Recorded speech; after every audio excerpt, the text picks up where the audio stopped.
How to fix Escape from Tarkov error on post. 1. Exit then restart Escape from Tarkov. 2.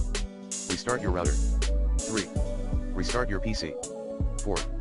Check Escape from Tarkov server status. 5.